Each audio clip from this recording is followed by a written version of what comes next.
एक समान गति क्या है? एक समान गति क्या है?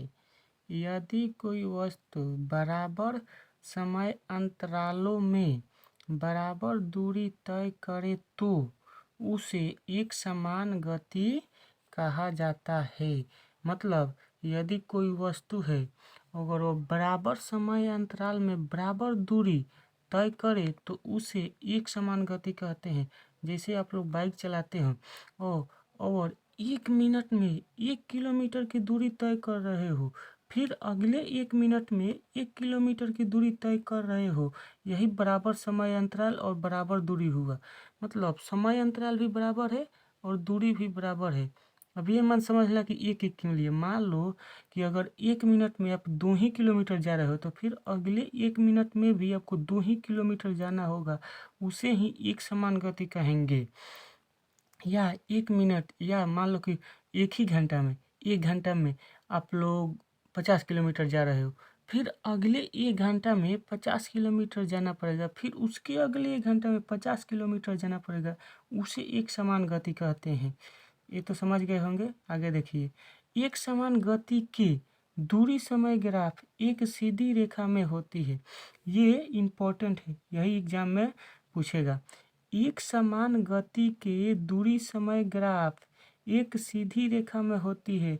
जैसे मैं यहाँ ए यहाँ बी ले लीजिए, तो एक समान गति का जो दूरी समय ग्राफ होगा वो एक सीधी रेखा में होगा। एक समान दूरी समय ग्राफ सीधी रेखा में होगा। असमान गति, यदि कोई वस्तु बराबर समय अंतरालों में असमान दूरी, यहाँ जिक्र किया हुआ है असमान दूरी तय करे तो उसे असमान गति कहा जाता है। मतलब कि समय अंतराल बराबर लो, लेकिन जो दूरी तय कर रहा है वो बराबर नहीं करेगा, कभी ज़्यादा करेगा कभी कम करेगा, तो उसे असमान गति कहेंगे। जैसे मान लो कि आप 10 मिनट में 5 किलोमीटर जा रहे हो, फिर अगले 10 मिनट में 6 किलोमीटर जाओ या 7 किलोमीटर जाओ या 4 किलोमीटर जाओ, लेकिन 5 किलोमीटर मत जाओ, तब उसे क्या कहेंगे? तब उसे असमान गति कहेंगे। और बराबर समय अंतराल में बराबर तय करोगे तो वो समान गति होगा, एक समान गति। बराबर समय अंतराल में असमान दूरी तय करोगे तो वो असमान गति होगा। इसके आगे, असमान गति वाले वस्तु का दूरी समय ग्राफ वक्र रेखा होता है।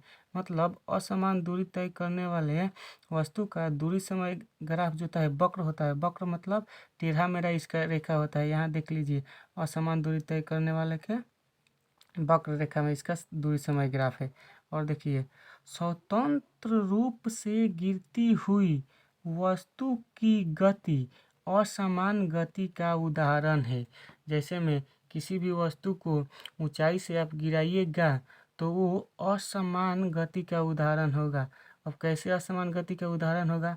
किसी भी वस्तु को ऊंचाई से गिराते हैं तो वो गुरुत्वाकर्षण के अधीन उसका गति जो है प्रत्येक सेकंड बढ़ेगा, प्रत्येक सेकंड बढ़ जाता है, इसीलिए वह असमान गति का उदाहरण में आता है।